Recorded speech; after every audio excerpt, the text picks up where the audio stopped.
Hola, ¿qué tal? Saludos, bienvenidos a esta, la que es la primera emisión de Padilla en América.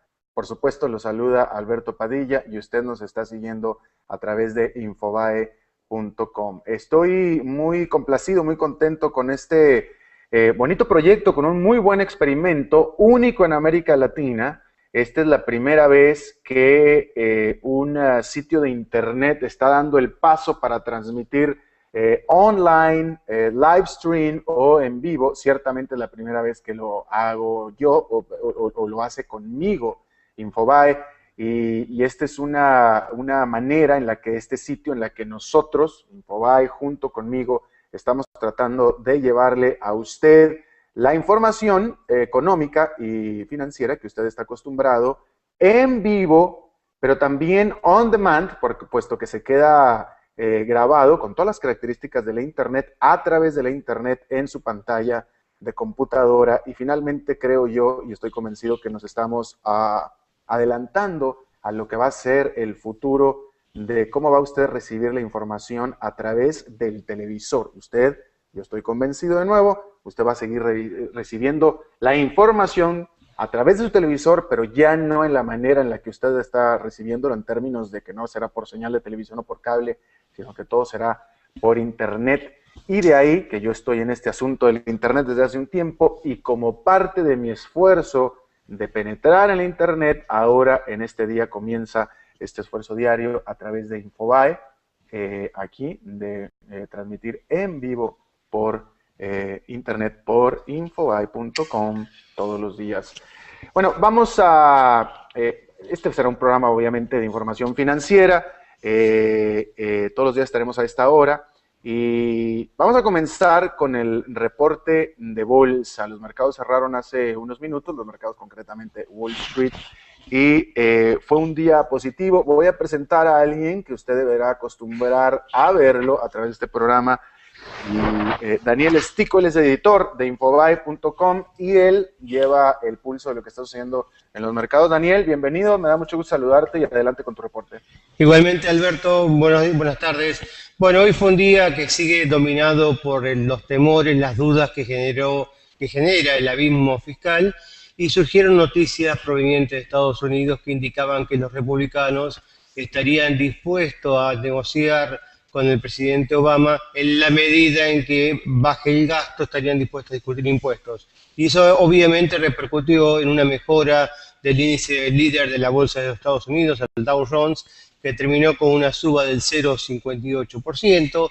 Eso también arrastró en la misma dirección positiva al Nasdaq y al Standard Poor's 500, que subieron 0,49 y 0,43% cada uno. Acá en Buenos Aires, por el contrario, todavía siguen las dudas sobre las negociaciones con los holdouts, con los bonistas que no entraron al canje, y la bolsa siguió en terreno negativo.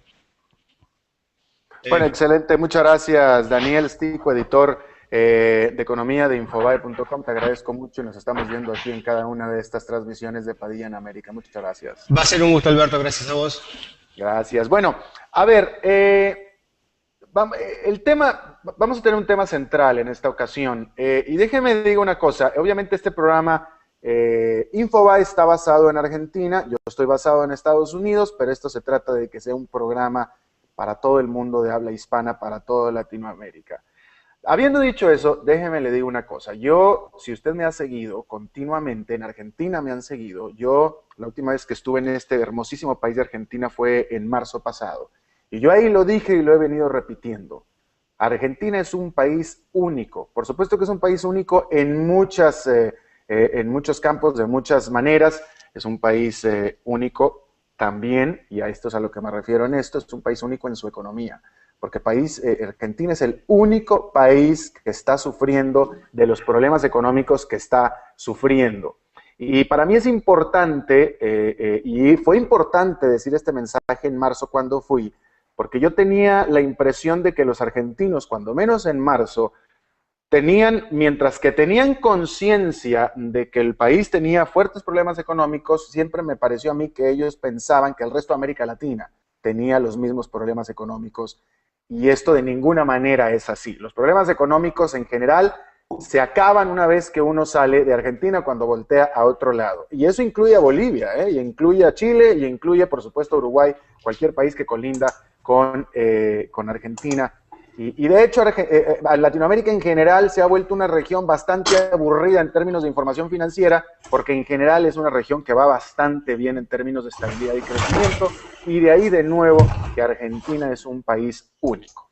Habiendo dicho eso, desde entonces, yo creo que desde marzo la situación en general se ha deteriorado bastante en Argentina. Creo yo que el hecho de que el país es único en este sentido ha trascendido, ha traspasado ya a los argentinos. Creo en este momento que ya los argentinos ya tienen conciencia de que efectivamente lo que les está pasando es único. Y bueno, en ese sentido, pues ahora resulta que Argentina pareciera que está en riesgo importante de hacer un default luego de haber perdido un juicio sobre un grupo de inversionistas que no aceptó la negociación o la quita negociada que Argentina le estaba ofreciendo después de haber hecho el default en 2002.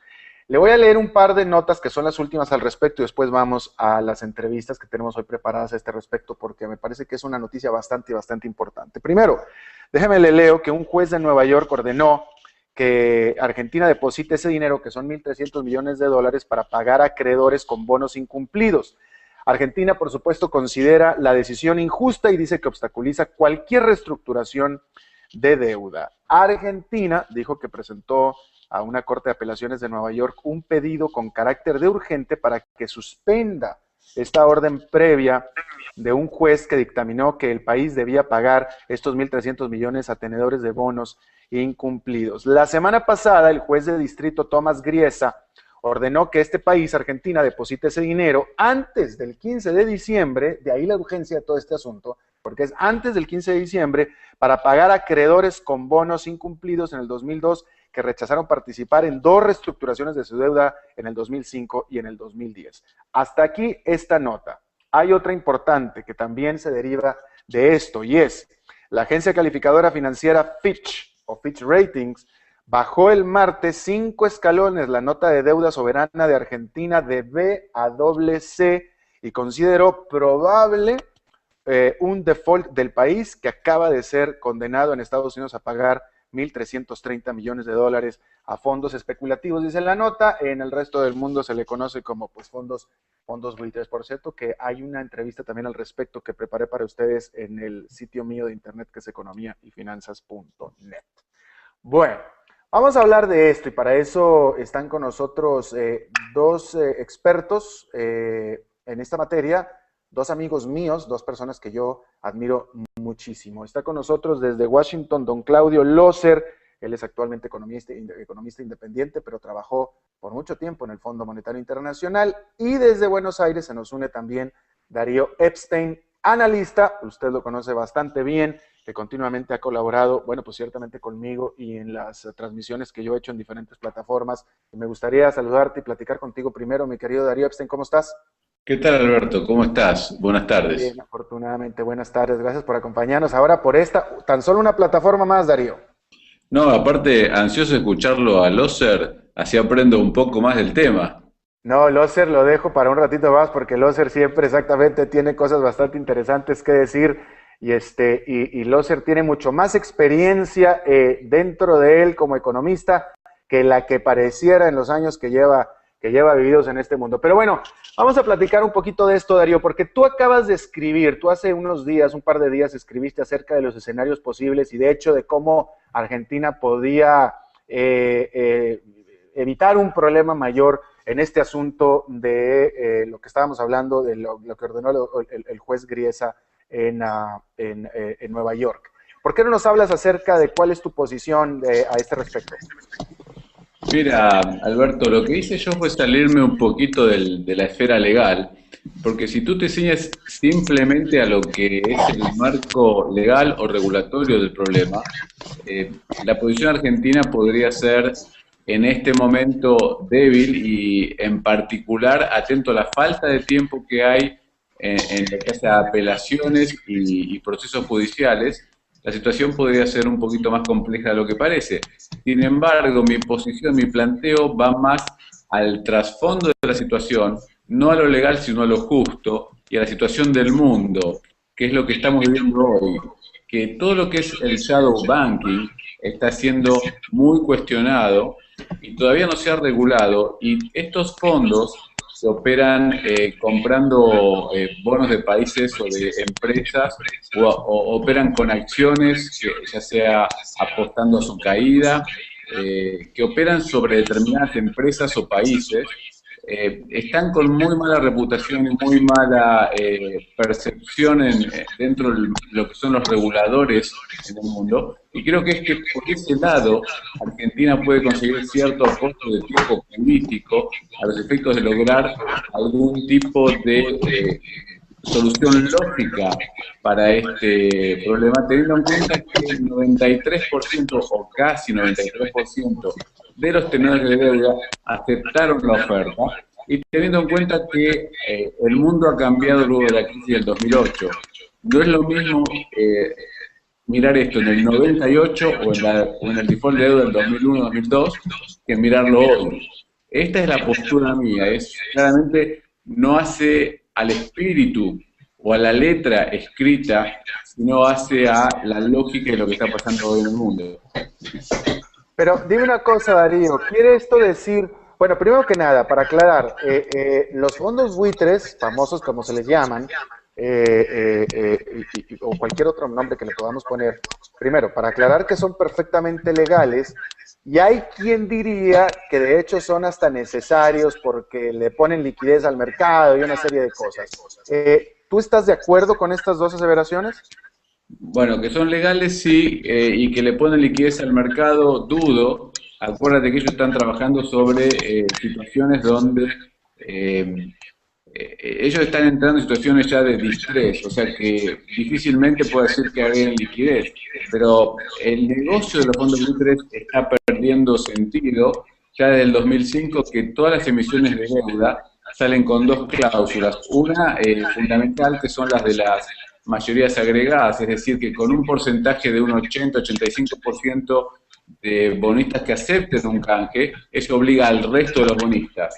En el momento cuando Argentina emitió su deuda, este tipo de cláusulas no existían, y es más, no se agregaban bono por bono, sino que cada emisión de bonos realizaba su mayoría a los efectos de determinadas decisiones. Hoy ya, en este caso, no estaría aplicando, es decir, los fondos buitres pierden sentido como negocio. Ya. A ver, déjame integrar a esta plática a don Claudio Loser. Don Claudio, ¿cómo está? Me gusta saludarlo ahora por esta plataforma. Un gran gusto, he tenido algunos problemas técnicos que creo que se han solucionado. Señor Claudio Loser, su experiencia, su presencia y sus palabras superan cualquier problema técnico que nosotros podamos tener en cualquier parte del planeta. Muchísimas gracias, igualmente. Muchas gracias, señor Claudio Loser. A ver, dígame una cosa, usted está en Washington, usted es vecino ahí de todo tipo de power players. Usted es un power player, pero ya hablando ya como experto usted en la materia, yo creo que la primera pregunta es, ¿por qué esto es tan importante con Argentina? Ya Argentina ya hizo un macro default en el 2002 y salió, bueno, por lo menos por 10 años relativamente bien. ¿Cuál sería el problema en que entrara en otro default? Bueno, realmente acá es un tema importante. Es verdad que los así llamados fondos buitres, los holdouts, tienen menores negocios ahora porque desde el año 2005, salvo Jamaica, no han habido nuevas emisiones de bonos que no tengan esta cláusula de mayoría relativa. Sin embargo, cuando la Argentina hizo estos contratos, cuando cayó en default, estaban los otros contratos que son los que tienen validez. Así que yo creo que esto no va a tener tanto impacto sobre el resto de los países, pero sí, este es un tema respecto a la Argentina, y donde la Argentina no fue necesariamente el negociador, o el gobierno argentino no fue el negociador más efectivo, fue muy duro, pero yo creo que de alguna manera esto es un poco la consecuencia de las mismas acciones de los argentinos. Aparte del problema legal, que yo abogado no soy tampoco.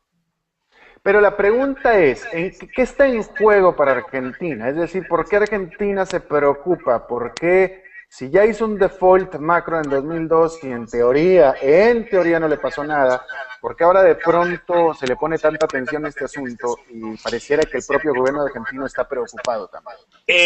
Bueno, yo creo que hay que verlo en el contexto del comportamiento de Argentina. Hay que pensar que está bien, tuvo un default, funcionó razonablemente bien el hecho de que 93% de los bonistas entraron en el canje, es muy importante, pero quedaron 7% afuera. Pero el tema es que Argentina, aparte de ese contrato, no ha cumplido con una serie de otras obligaciones. No ha cumplido con las obligaciones que tiene con el Club de París, que son, digamos, depende cómo se calcula, entre 7 y 10 mil millones de dólares.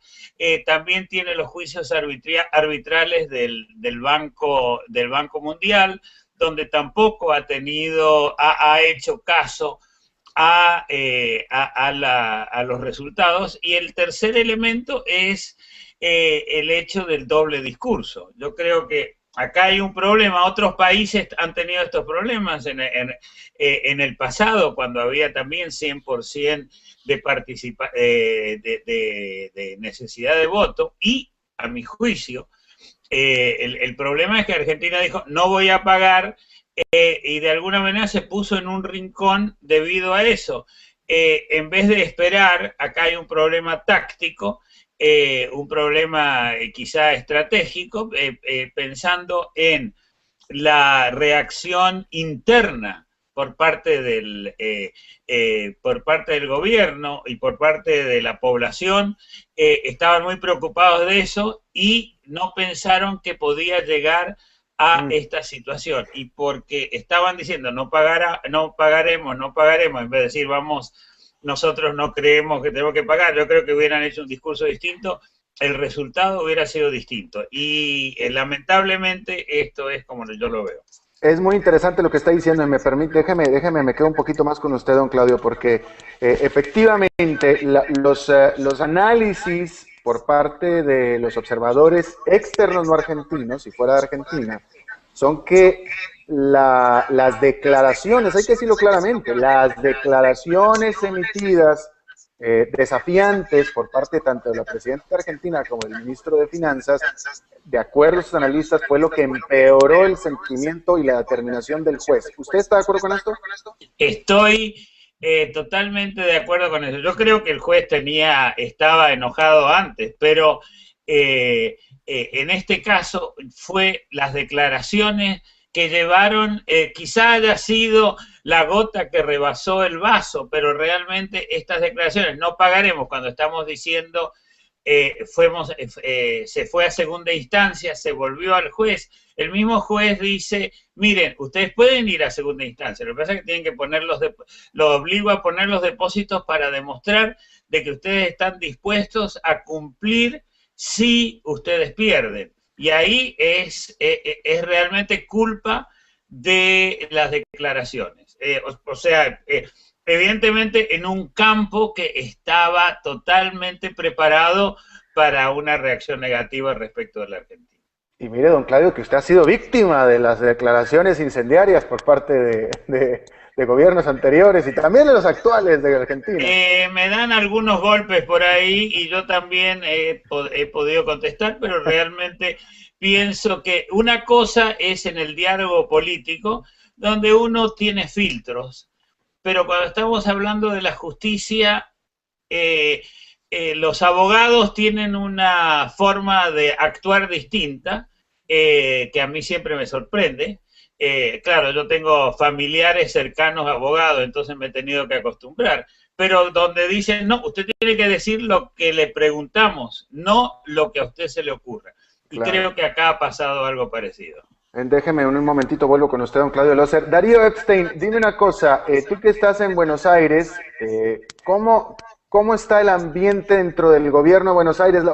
No sé si tú puedes decirme si están ellos preocupados o no, pero la pregunta que te hago es, ¿deberían de estar preocupados?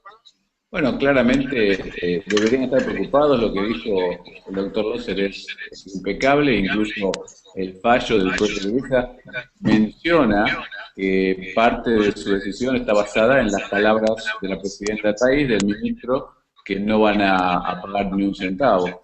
O sea, deberían estar preocupados porque es muy complejo la opción de volver a caer en un default. Llámalo técnico, no, pero es muy complejo porque encima tenemos cláusulas dentro de lo que es el alcance original, que dice que cualquier mejora que se ofrezca a cualquier bonista deberá ser extendida al resto de los bonistas. Entonces, no sé si esas cláusulas aplican o no en el caso de que no sea una oferta voluntaria, sino una oferta, o sea, una obligación judicial. Eso es cuestión materia de abogados, pero claramente abriría otra brecha legal en el canje original de Argentina. Ahora, ¿cuál, eh, a ver, ¿cuáles son los escenarios? Es decir, ¿tiene Argentina esta plata para pagarla? Eh, ¿Crees que le vayan a extender el plazo o que le vayan a perdonar? No pareciera que le van a perdonar. Bueno, O va a mira, entrar en default. a ver, Alberto, ¿cuáles son los escenarios que yo veo más fáciles hoy? Idealmente Argentina podría, a ver, si lograra Argentina mantener lo que se llama el stay, o decir una orden de un amparo de la Cámara o una orden de innovar, ese sería el escenario ideal hoy, porque en 2014 vence esta cláusula de igualdad a todos los bonistas, punto primero. Si no lograran eso, y podría no lograrse porque el tiempo es muy corto, Argentina siempre tiene la opción de dar una fianza o algún depósito por estos 1.300 millones de dólares, que no implica pagar a los holdouts, sino simplemente implica que en caso de perder va a honrar la sentencia. Por eso, Argentina todavía tiene algunas opciones, aún en el escenario de que no le den el stay o el mantener la situación actual y lo obliguen a hacer el depósito. Después, por supuesto, siempre hay un montón de opciones como cambiar el agente de pago o la jurisdicción, pero eso ya implicaría defaultear las condiciones de emisión de los bonos de los títulos del canje, que dice claramente que va a ser jurisdicción New York. Entonces, todas las demás alternativas ya son complejas, difíciles y no evitarían, por lo menos por un periodo de tiempo, entrar en algún tipo de default. Entonces, lo que sí tú, esta es pregunta que te hago. Argentina no desea, no quiere y no debería entrar en default. No, Argentina no desea, Argentina tiene los fondos para seguir pagando el canje, Argentina tiene los fondos para pagar estos 1.300 millones de dólares en carácter de depósito o de fianza. Aclaremos que no sería un pago a los holdouts ni a los fondos buitres. Y no veo voluntad de pago en Argentina, veo voluntad de seguir adelante. No veo voluntad de un acuerdo con los fondos buitres, fue expresado de esta forma por sus autoridades, pero bueno, ante esta situación creo que debería analizarse, seguir apelando, si hace falta poner una fianza, y llegar a la Corte Suprema, que yo creo que, aun cuando la Corte Suprema de Estados Unidos toma muy poquitos casos por año, menos de 100, creo que este podría ser un caso interesante, podría ser un leading case a los efectos de lo que puede venir a futuro, aun cuando ya hay cláusulas de supermayoría o agregación de mayorías a los efectos de futuras emisiones, pero muchas de las deudas emitidas por algunos países europeos todavía conservan las mismas cláusulas. Ya, don Claudio Loser, me interesa muchísimo la opinión que usted tiene, no nada más por su experiencia, sino por donde está usted ubicado. De todo lo que hemos hablado acá con Darío acerca de las intenciones y aspiraciones y conveniencias de Argentina, etcétera, ¿tiene algún comentario? Sí, lo primero que tengo que decir es que yo tengo diferencias de opinión muy serias con el gobierno argentino respecto de sus políticas. Pueden ser, ellos pueden tener sus razones, yo puedo tener mis razones diferentes, pero fundamentalmente yo no creo que el gobierno argentino sea irracional. El gobierno argentino no quiere entrar en un gran lío que le desarme lo que han hecho durante los últimos 7 años. Y en ese sentido, yo creo que en este momento están empezando a entender que tienen la situación en contra y que van a tener que operar de acuerdo a supuestos diferentes, y eso es, yo creo que eso es muy importante. Ahora, puedo equivocarme, pero fundamentalmente pienso que la Argentina no tiene interés en entrar en cesación de pagos o default respecto de estos bonos. Creo que sería muy costoso. Por otro lado, mi experiencia me dice que no hay nada mejor que una negociación, que en el mundo financiero no hay enemigos. Puede ser que en el mundo político hay enemigos, pero en el mundo financiero hay intereses diferentes. Y creo que el gobierno argentino tiene que sentarse a negociar. Puede ser que los fondos buitres o los holdouts, Elliott o lo que sea, sean poco, o sea, no sean muy agradables para negociar, porque son muy duros, ellos quieren sacar la mayor cantidad de dinero posible, pero fundamentalmente pienso que la Argentina en este momento se encuentra con que esta es la realidad. Tiene que hablar con esta gente, tiene que ponerse de acuerdo porque está en una situación insostenible. Por otro lado, yo creo que los fondos buitres negociarán muy duro, pero también tienen bastante que perder. Y si y voy a hacer un paralelo muy enojoso, si en el conflicto entre la Franja de Gaza y el Estado de Israel, que se odian profundamente, llegan a un cese de fuego y hablan de posibilidades, yo creo que en esta situación, que es mucho menos grave y donde Argentina tiene el dinero, se puede llegar a una solución. Interesante. Déjame, te voy a hacer esta pregunta de un Twitter que llegó y espero que Darío nos esté escuchando porque le voy a hacer la misma pregunta. Dice, él es editor de Reuters, Jamie McGeever, y él tuitea, a menos de que el gobierno de Estados Unidos se despierte a esta crisis de deuda de Argentina, el marco para la reestructuración de deudas soberanas ordenadas y financiamiento global está en riesgo. Me sorprendió a mí esta opinión, pero yo quisiera saber, ¿tú qué opinas, mi querido Claudio Veloso? Yo opino que es exagerado. Primeramente, lo que pienso es que cuando salió el fallo respecto de Argentina, los mercados no mostraron un shock muy grande. O sea, en última instancia, este es el test fundamental.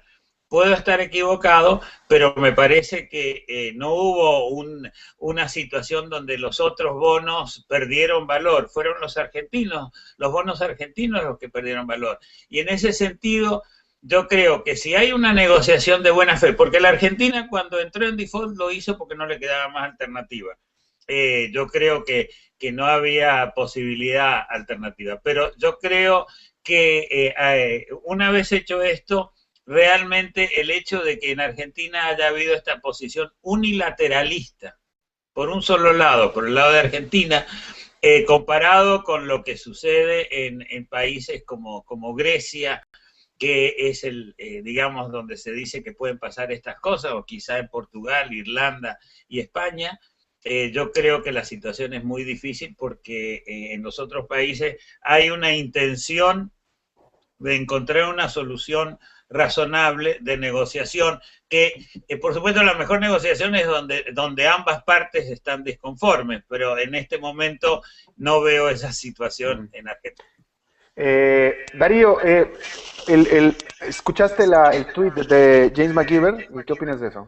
No lo escuché bien, Alberto. ¿Puedes decir esta Dice que Jamie McGeever, que es editor de Reuters TV, por cierto, él dice, a menos que el gobierno de Estados Unidos se despierte a la crisis de deuda de Argentina, o crisis de bonos de Argentina, el marco para la reestructuración de deuda y financiamiento global ordenado, el marco para esto ordenado está en riesgo. A ver, es compleja, es difícil entender la pregunta. Por ahí Twitter no ayuda porque tiene pocos caracteres. Escuché sí la respuesta del doctor y me pareció muy acertada, pero sí creo que Estados Unidos debería tomar el toro por las astas en la medida que sea posible, porque creo que es muy importante una definición más de tipo político que legal. Si tú atiendes a la letra chica de los contratos, es probable que los fondos que están haciendo juicio tengan razón basado en el momento que se hicieron los documentos que se firmaron y las responsabilidades asumidas. Pero sí creo que puede haber un tinte político que pueda empezar a cambiar, que sea un leading case de Argentina que pueda marcar rumbo para otros lugares. Ahora, no sería tan extremista que si la política de Estados Unidos no se entromete en la cuestión argentina, eso va a afectar la reestructuración financiera mundial, porque desde el 2005 hay cláusulas nuevas. Esta cláusula de los superagregados o mayorías o supermayorías, esta cláusula ha venido justamente a dar por tierra el negocio de los fondos buitres. Es decir, que va a ser muy difícil corner o arrinconar a un emisor de deuda soberano en la medida que sus abogados hayan hecho bien los deberes y las cláusulas en los prospectos de emisión estén bien puestas. Claro, bueno, Darío Epstein desde Buenos Aires, te agradezco muchísimo tu análisis y tu tiempo y muchas gracias por acompañarnos. Lo mismo a don Claudio Loser desde Washington, les agradezco muchísimo la buena intención y el apoyo que siempre han tenido para conmigo y conmigo para el público en general. Muchas gracias. Muchas gracias por la oportunidad y por esta posibilidad que tienes de conectarte con todo el público latinoamericano. Con su apoyo siempre. Gracias. Gracias, Alberto, y siempre innovando en tecnología. Sí, siempre, siempre. Muchas gracias a ambos. Bueno, les recuerdo también que este programa no nada más es para Darío Epstein y para Claudio Loser, sino para todos ustedes que nos escuchan, porque todos ustedes, al ser internet, van a poder participar. De hecho, la intención de Padilla en América es que sea un programa netamente interactivo y que ustedes puedan participar con sus preguntas, con sus comentarios, y ya daremos tiempo para integrarlos a esta charla por supuesto, conmigo y también con los invitados. Y así llegamos al término de la primera emisión de Padilla en América, la primera de muchas más, de manera diaria, a esta misma hora. Muchas gracias por habernos acompañado, nos vemos en la próxima y que la pasen muy bien.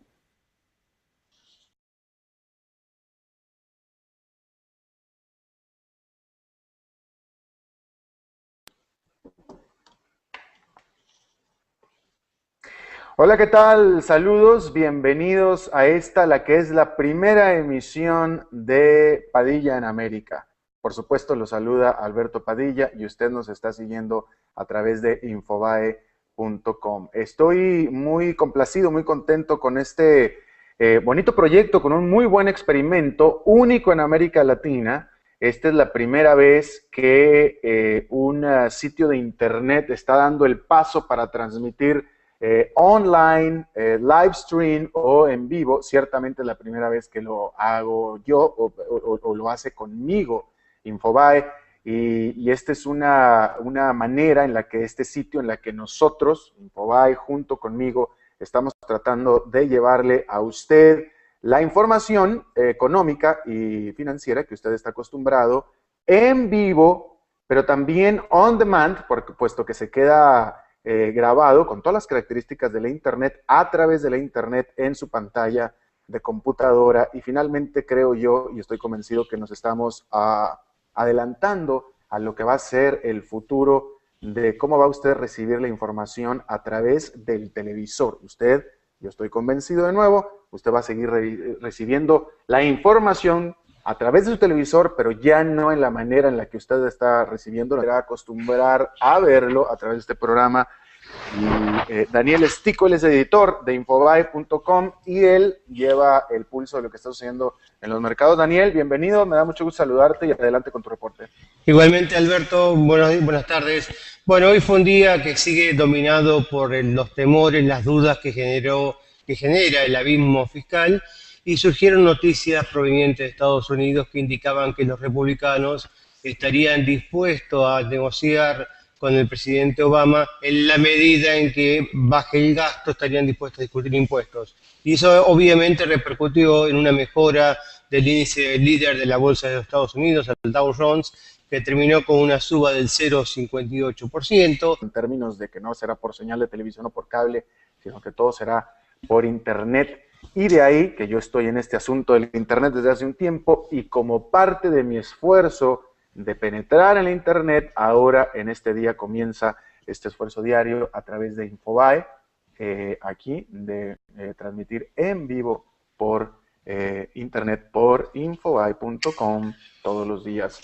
Bueno, vamos a... este será un programa obviamente de información financiera, todos los días estaremos a esta hora. Y vamos a comenzar con el reporte de bolsa. Los mercados cerraron hace unos minutos, los mercados concretamente Wall Street, y fue un día positivo. Voy a presentar a alguien que usted debe... Eso también arrastró en la misma dirección positiva al Nasdaq y al Standard Poor's 500, que subieron 0,49 y 0,43% cada uno. Acá en Buenos Aires, por el contrario, todavía siguen las dudas sobre las negociaciones con los holdouts, con los bonistas que no entraron al canje, y la bolsa siguió en terreno negativo. Bueno, excelente. Muchas gracias, Daniel Stico, editor de economía de Infobae.com. Te agradezco mucho y nos estamos viendo aquí en cada una de estas transmisiones de Padilla en América. Muchas gracias. Va a ser un gusto, Alberto. Gracias a vos. Gracias. Bueno, a ver... el tema, vamos a tener un tema central en esta ocasión, y déjenme